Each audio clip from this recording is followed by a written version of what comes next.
هنقول verify that. خلينا نقول ان الفيلدز مش هقول واحد بس، يعني هتاعتك مثلا، يعني مثلا ايه الفيرست نيم واللاست نيم والادرس، خليهم هيقبلوا مثلا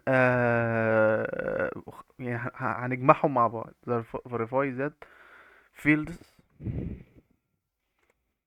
خلينا نقول، نفتح قوس name first name last name والادرس، كل دول هيقبلوا ايه؟ verify that only accept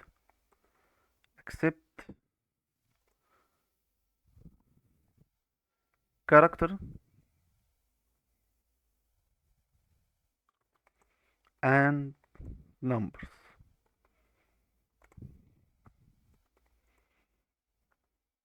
accept characters، بس خد بالك بقى ايه، accept characters mandatory، ممكن اقول mandatory and numbers optional. numbers optional.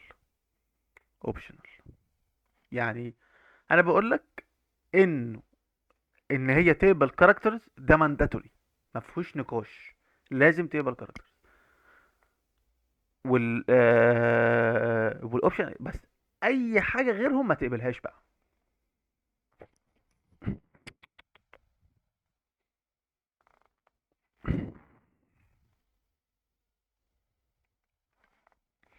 اي حاجه غيرهم ما تقبلهاش بقى. ما تقبليش. انا ده نفسي حاطط لك الشرط ده. ما تقبلش سبيشال كاركترز، ولا شرطه، ولا شرطه مايله، ولا علامه دولار، ولا اي حاجه. هي بس تقبل ده بس كده. هنقول fields اللي انا ذكرتها should accept characters mandatory and optional numbers. طيب ماشي. verify that fields هما نفسهم اللي احنا قلناهم، يعني verify that fields uh, can't cannot accept only، او هنقول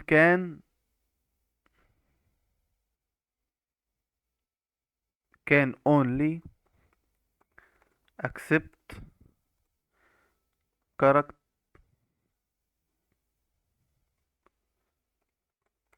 from begin from 6. مش هتقبل الا من بداية 6 كاركتر، اقل من 6 مش هتقبل. ده شرط برضو، يعني ممكن واحد يقولك 4، ما هو واحد اسمه محمد بس هو مثلا عربي، اهو حتة العربي ممكن تبقى العربي. verify that fields برضو نفس النظام، لو عاوز تبقى العربي accept Arabic. انا عاوز اكتب بالعربي يا عم، انا براحتي. انا عندك في الشورت تكتب عربي وانجليزي، ممكن تكتب الانجليزي بس على حسب الريكويرمنت اللي جايه لك. بس فرفان ان هي بتقبل عربي. ولو بتقبل عربي قول لي هي اقل عدد حروف بتقبلها كام، لان العربي غير الانجليزي. بس واحد اسمه جون مثلا GOTON عايز تقبل 4، انا عايزك تكتب جون بس، يعني مش عايزك اكتر من جون، يعني مش تلزمني، فاهم؟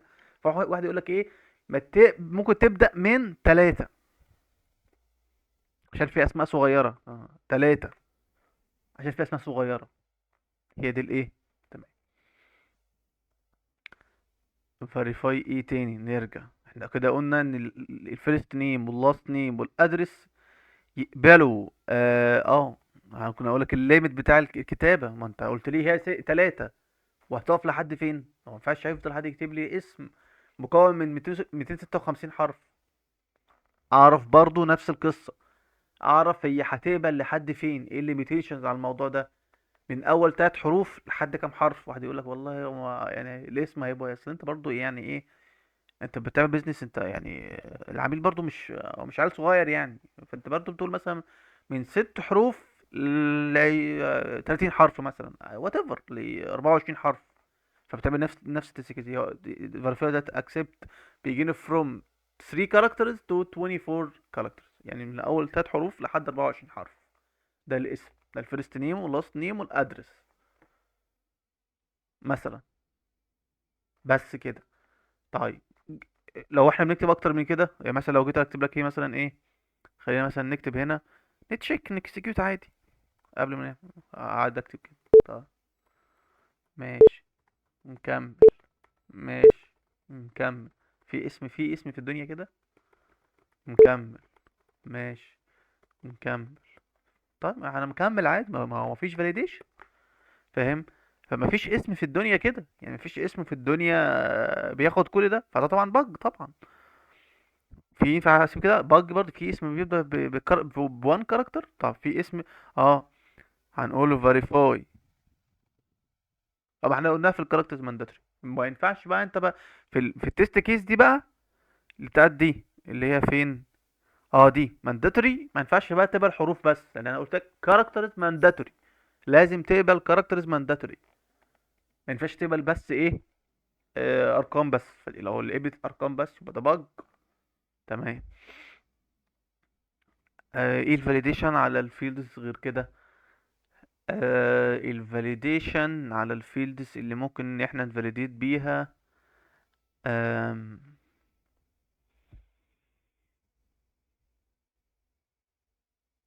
الستيت دي يعني احيانا بتبقى انت ممكن تختار من دروب داون، فمش هنكفرها هنا لان هي مش مؤهله ان هي تتكفر هنا اصلا.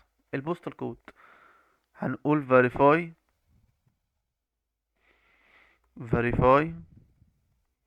that postal code accept only numbers. هي بقى في بقى حته بقى الفاليديشن، هو بيقبل انهي نمبرز بناء، هو مربوط بالستيت ولا لا، مربوط بالمنطقه ولا لا، هو واخد يعني الحوار ده، واخد اللينك ده بقى شيء تاني بقى. يعني لو هو مربوط وعندك في الريكويرمنت ان هو مربوط بده، خلاص يبقى ما دام هو مربوط يبقى انا هكتب له تيست كيس. اقول له verify that the user can only write postal code that is related to ستيت مثلا، او الاريا بتاعت البوستال كود. يعني ما ينفعش اكتب الشرقيه خاصه بالقاهره، لا ما ينفعش. فده مش هيجيب لي ايه، ايرور مسج. طبعا في كل الحاجات دي كلها expected that user ده كله ايه، expected that the postal code can only accept numbers. هنقول verify. على فكره انت ممكن ده كله هابي، انت ما تنساش البوست verify enter only numbers on fields اللي احنا قلنا عليهم، اللي هم كانوا فوق الفيرست نيم لاست نيم. هو الفيرست نيم لاست نيم هنقول له expect that error message appear كذا كذا كذا. verify enter only one character. هعدلك في تيست كيس كده، verify enter on postal code. ده كله نيجاتيف بقى، سيناريو مش بوزيتيف. اللي هو الاكسبكت بتاعتهم ايرور مسج ابير بليز انتر كاركترز بليز انتر ا فاليد بوستال كود. ده كله طبعا ايه معاك، لانك لازم. ليه لازم تعمل النيجاتيف؟ لان هيكون موجود عندك في ريكويرمنت يقول لك ايه، يقول لك طب بص ماشي، لو انت كتبت بوستال كود غلط، او لو انت كتبت اقل من 3 حروف، هيظهر لك ايرور مسج بليز انتر ا نيم كونتين اوف 3 بليز فيرست نيم بيجين فروم، ايا كان الايرور مسج. فانت الزامي عليك تكفر الايرور اللي هيظهر، عشان تعرف ان الايرور ده فعلا ظاهر زي ما احنا عاوزين ولا لا. فالزام عليك انك تكفر. ممكن مثلا نعمل verify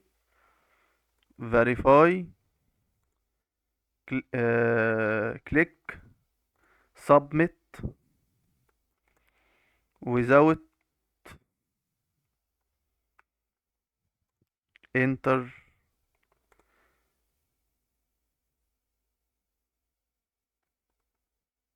with leave fields empty. ايه اللي هيحصل؟ اه يعني ايه اللي لو انا verify click on fields مثلا and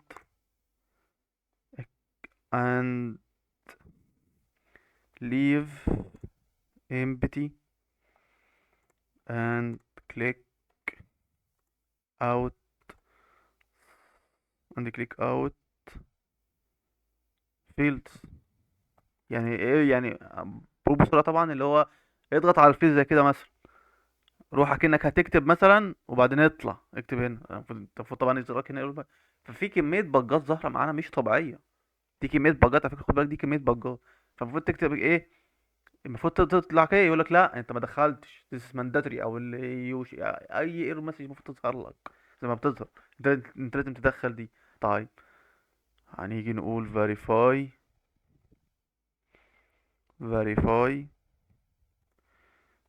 enter only spaces. طيب on fields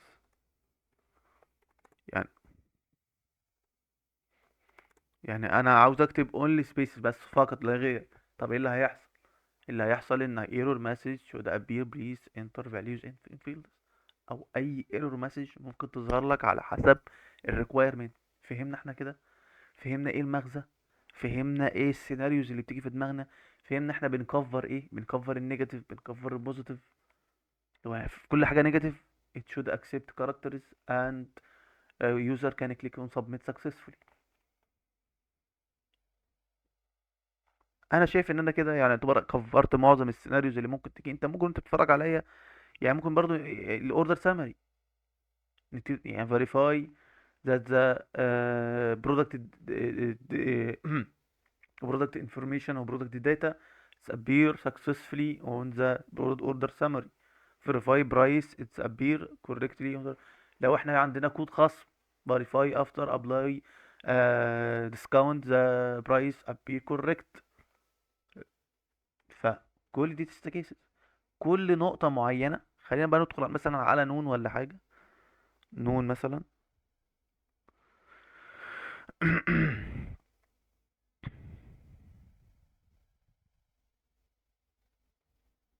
طيب خلينا مثلا ندخل على نون، على العربية اللي احنا كنا المفروض بنتشيك عليها. عادي اهي. طبعا عندك ديليت طبعا. كل حاجة مربوطة، هي بتسمى تمسح يتسمى من هنا، تمسح يتسمى من هنا.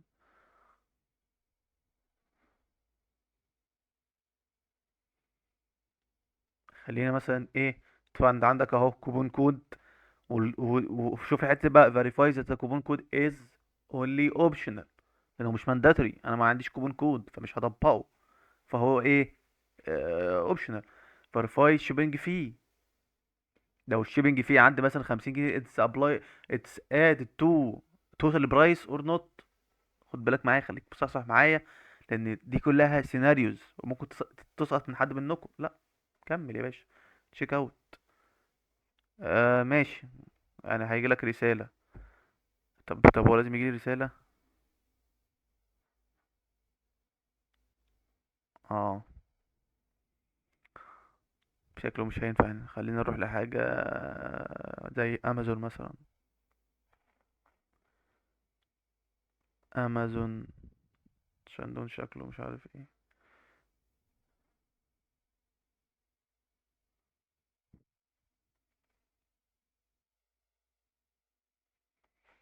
امازون. امازون مصر تسوق. ماشي. خلينا نضيف منتج وليكن سوني. سماعة سوني.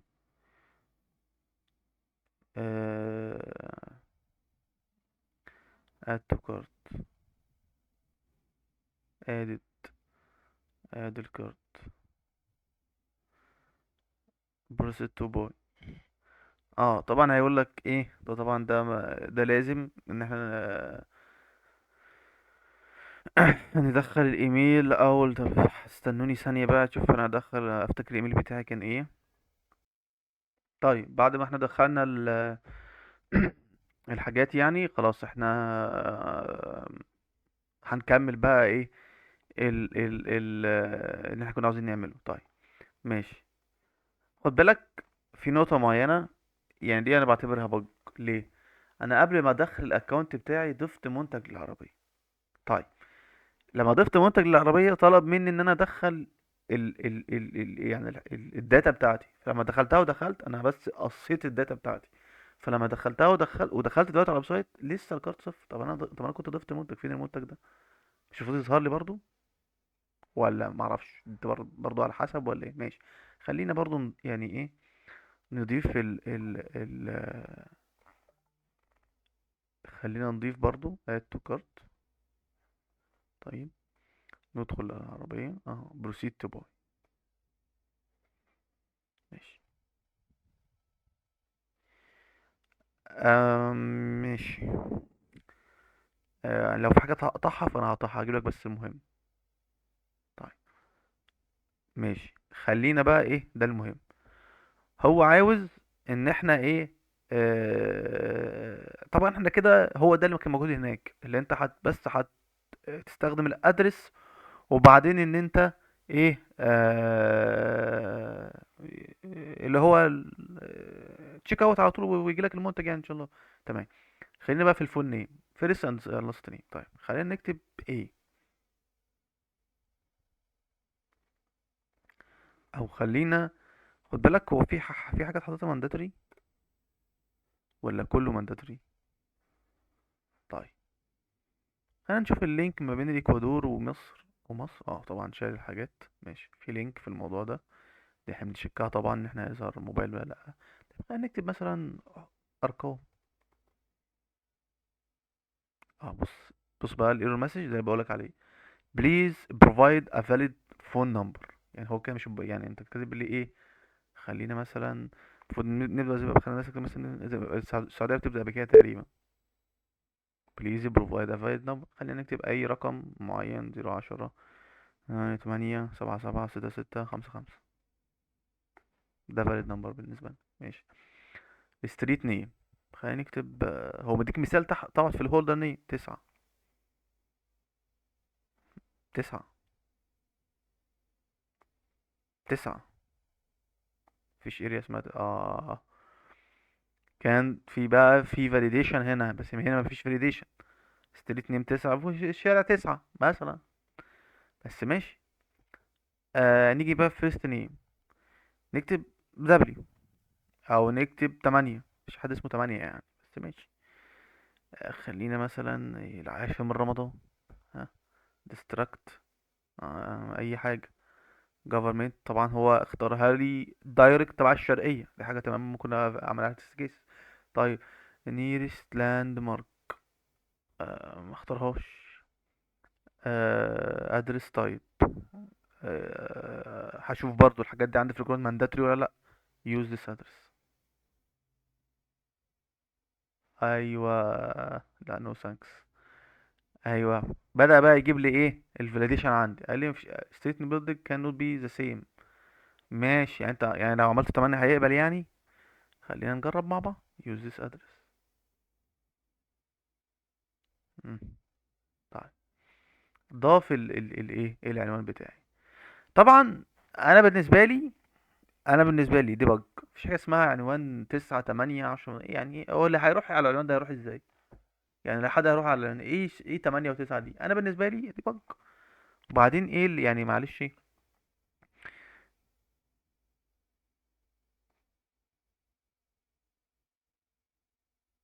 اديت مثلا هو ايه بقى يعني فول نيم بايه 8 دي؟ انت ازاي قبلت 8 اصلا؟ فما فيش فاليديشن عندي على الفيرست نيم واللاست نيم والحاجات دي كلها. فبص مواقع كبيره زي امازون ونون الحاجات دي انا بالنسبه لي كتستر دي باكس. مفيش حاجه اسمها انا ما ينفعش كتستر ككواليتي اوف الحاجه زي كده اعدي الحاجات دي كلها، لا طبعا. يعني لو فضلت اكتب مثلا خلينا نفضل نكتب كده ايه يعني ايه كفاليديشن يعني. شفت بقى؟ وقف. ده كام حرف تقريبا؟ خلينا تقريبا نشوف. ده هو عمل فاليديشن لحد جوجل كاركترستيك كاركتر دي مميزات، انا بقول ايه؟ كاركتر كاونت. كاركتر كاونت ماشي. كنترول في.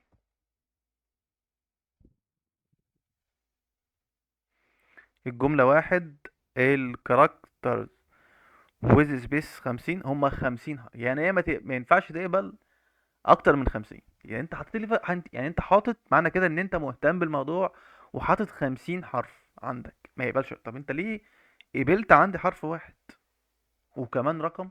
طيب خلينا نقول هي كيو مثلا، هيقبلها؟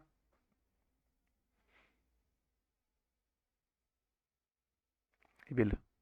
كيو قبلها عادي. طب برضه بج ما ينفعش تقبل.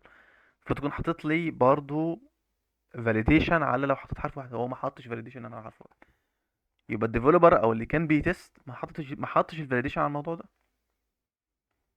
تمام. خلينا اقول لك بقى على حاجه تانية احسن، سبيسز.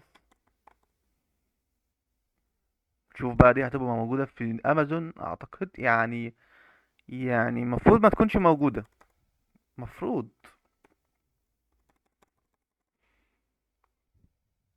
م. لا، موجوده. شفت؟ يعني هو حاطط فاليديشن، معنى كده بيبين لك ايه؟ وانت بتتفرج عليه بيبين لك ان هو انت حاطط لي فاليديشن. طيب. او كي بي، هنعتبر ان مفيش حاجه اسمها، يعني ممكن في الشارع اسمه 8. ابل. ايه كي بي 10؟ شفت بقى؟ دي باجز على فكره. دي باجز موجوده في الابليكيشن، موجوده في الويب سايت. ولا بالنسبه لي ما ينفعش تتساب. لان انت خد بالك العنوان ده ليه ما ينفعش تتساب. انت هتطلع مثال، طلعت حرب ستريت، البرنسس تاور، يعني انت هتطلع امثله. ليه ما ينفعش تتساب؟ لان اللي هيروح يوصل هو هيروح العاشر من رمضان، ماذا بعد؟ هيروح شارع كي. هيروح شارع كي. طب ايه اللي يعني؟ مش فاهم يعني هتروح فين بقى بعد؟ فاهم؟ واد ديليفري انستراكشن دي، انت عندك فاليديشن ولا لا؟ يوز ماي ديفولت ادرس ولا؟ دي انا بالنسبه لي دي مهمه جدا. ادرس تايب دي جدا. ليه؟ وانا لو احطها مانداتوري. انا لازم اعرفه انا في الايام مثلا معينه، في الويك اندز مثلا او في الاوفيس، انا في انا في الهوم على طول من 7 ل 9 مثلا، اول دايز. الويك اندز مثلا او الاوفيس من 9 ل 6، عشان ما يجيلكش الدليفري وانت في الشغل وما ما تعرفش تستلم فيرجع تاني. فدي كلها حاجات المفروض تبقى انهانسمنت موجوده في امازون، بس يعني احنا ما لناش دعوه بالقصص دي كلها. احنا بس ايه، ببين لك اكزامبل حقيقي من اللي انت ممكن. انا ليه بضطر اشرح لك على امازون او على نون؟ عشان انا ابين لك حاجه حقيقيه من اللي انت ممكن تحتك بيها في السوق الحقيقي. ما اعرفش في مواقع تانية ولا لا. ممكن يبقى، ممكن مثلا اقول ديفاكتو. ديفاكتو عشان بس ايه، او اقول مثلا ايه كان اسمها جوميا. انا بشوف معاك ممكن مثلا تبقى يعني سوري، حتى حاطط فاليديشن على الموضوع ده ولا لا. هنسجل دخول بس عشان ما نرجعش نعمل موضوع تاني. ولا خلينا مثلا نجرب حتة ان احنا نضيف منتج فيطلب منك تسجيل دخول. ماشي. خلينا نضيف ماشي. الابليك ده خلينا نضيفه. اضيف للسلة. اضاف.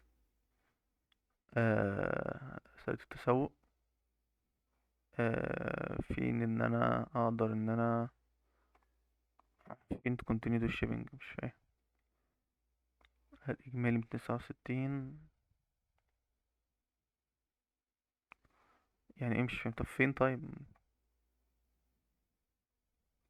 مفيش اصلا.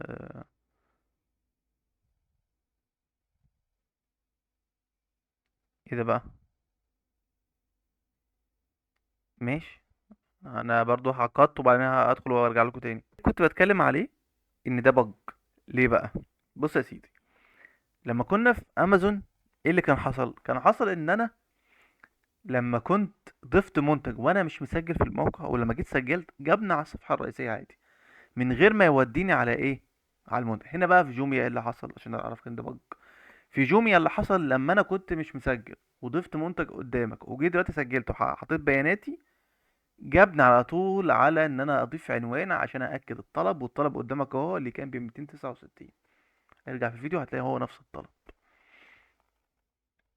تمام. يبقى احنا كده ايه، دخلنا للي احنا عايزينه في الايه، الاسم الاول. ادخل الاسم الاول والاسم الاخير، وطلب منك رقم التليفون، رقم تليفون اضافي. المشكله ان هو برضو في دي بج، انا شايفها بج، ان هو مش محدد ايه المانداتوري وايه اللي مش مانداتوري. تمام. ماشي. وفي حاجه هرجع لها تاني، هنقول اسمي بي، اسم الاخير بي،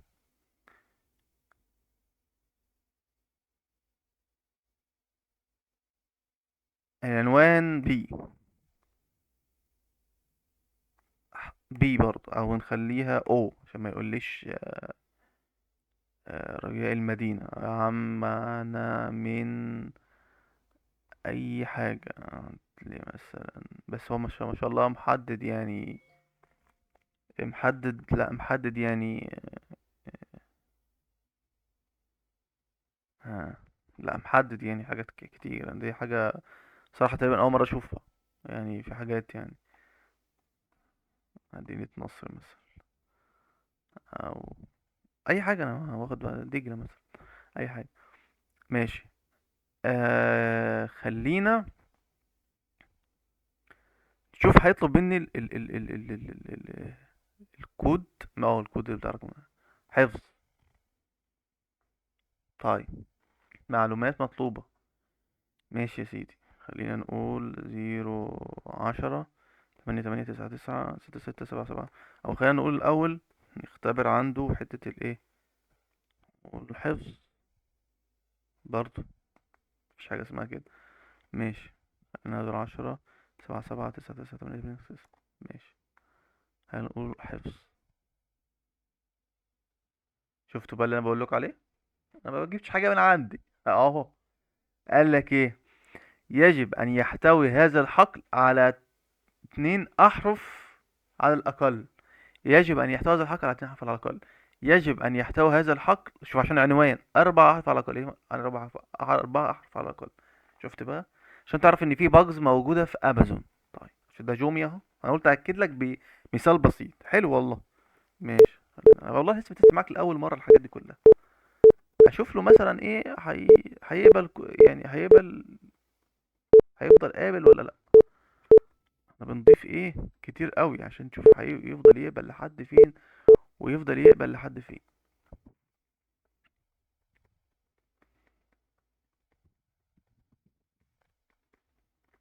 ماشي. يقبل كتير قوي. خلينا نكتب بي بي او حح عشان بس ايه، يقبل الموضوع. شفت بقى؟ اقصى عدد احرف هو 50 حرف. ده برنس صراحة يعني، ده برنس بالنسبة لي انا، ده برنس. ده اللي عامل تيستنج، يعني مظبط الدنيا. طب يحط لي 8 او 88، هيقبل ولا لا؟ مفيش حاجة اسمها 88، مفيش 88 حفظ. حفظ. وقعت منه دي، دي وقعت منه. قبل ارقام بس. طب خلينا عنوان 9999، 9999. حفظ. رقم الهاتف غير صحيح ليه؟ 11 رقم. 2 3 4 5 6 7 8 9 10 11. يمسح مثلا 9. حلوة دي برضه. حفظ. حفظ بقى. دي بالنسبة لي انا بج. ما ينفعش تقبل اللي انت كنت ماشي كويس يعني، انت كنت ماشي فل، كنت ماشي حلو. ايه يعني، انت 9 ساعات و4 ساعات ممكن دي تمشي، بس ايه مثلا الاسم 8 ده ما تمشيش بقى. شفت بقى ان في حاجات بتبقى بج. في حاجة تانية، خلينا بس بعيدا عن عنوان الغاء. آه... مفيش مسح عنوان. المفروض في انك تمسح العنوان عادي. العودة الى المشتريات. خلينا ايه، العودة الى المشتريات ماشي. كان في حاجة انا مش هضمها صراحة في سلة التسوق. ايه ده بقى، فين بقى continue to shop to shipping؟ يعني ايه الاجمالي طبعا ده ماشي، طب ما الاجمالي مكتوب فوق اهو، انت كاتبه تاني تحت ليه؟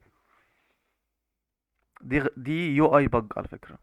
دي المفروض تبقى اسمها يعني continuity shopping، او لا سوري، اسمها تشيك اوت مثلا او اي حاجه، عشان هي بتدخلك على العنوان لو ضغطت عليها اهو.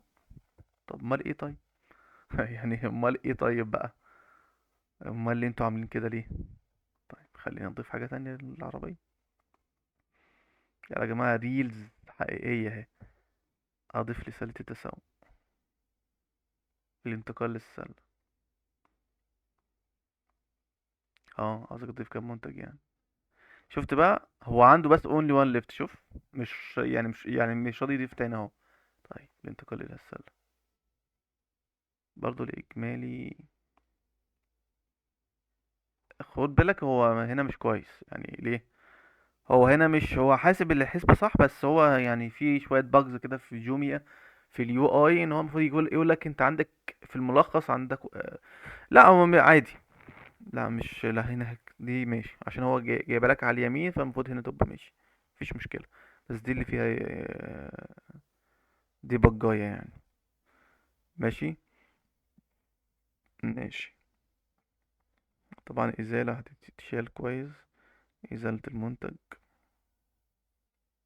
ماشي تشال. تم إزالة المنتج من سوق، ماشي احنا تمام يعني. خلاص. احنا كده تمام.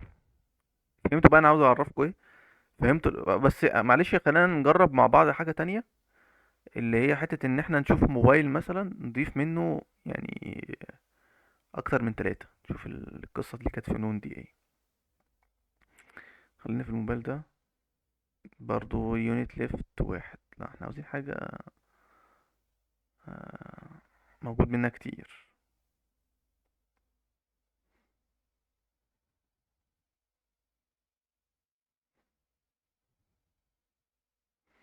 خلينا نجيب الموبايل ونجيب منتجات مشابهة.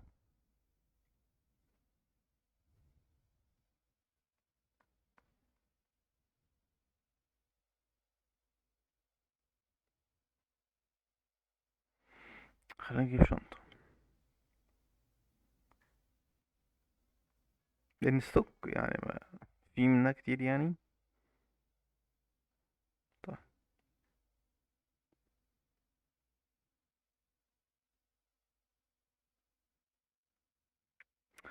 دي صراحة ممكن تبقى يا جماعة، ممكن تبقى حاجة في الفاليديشن يعني، هو من requirement بس. whatever، احنا كفرنا اللي احنا عاوزينه، وصلنا المعلومة اللي احنا عاوزين، اللي انا عاوز اوصلها لك يعني الحمد لله انا شايف ان هي بنجاح. وصلتها لك كويس، وصلت لك السيناريوز اللي ممكن تحصل، الباجز اللي ممكن تحصل اللي كانت موجودة في امازون ومش موجودة في جوميا. جوميا كفرتها بس برضو ستيل ما كفروش كل حاجة 100%. لان في حاجة في عندنا في التستنج اكزوستيف تيستنج از امبوسيبل، يعني ما اقدرش اتست كل حاجة. ممكن واحد فضل يعاني في جوميا ده عشان ان هو يقدر يتست الابليكيشن وطلع منه اكبر عدد من الباجز المفروض تطلع. وجيت انا اهو طلعت باج تاني بتاع ان انا اقدر ان انا حته اليو اي في ان انا اقدر ان انا مفيش حاجه اسمها اللي هو تشيك اوت يعني. لا, لا انا في الاول عشان اقول لك ان دي ده يعني استخدام سيء، او ان انا مش عارف يعني، ده يوزر اكسبيرينس مش كويسه. انا لما دخلت على السله كده، طب انا دخلت دلوقتي، طب انا هتشيك منين يعني؟ انا هضيف طب خلاص انا يعني انا بصراحه اول مره اعمل الحاجات دي وانا معاك، اما ما اشتريتش طبعا من جوميا كتير، فما اعرفلوش يعني. فانا معاك دلوقتي قلت طب انا هضيف يعني، انا هتشيك اوت منين؟ فلما رحت اقف كده يبقى من هنا، فده طبعا بج. فانا الحمد لله يعني كده وصلت اللي انا عاوز اوصله يعني.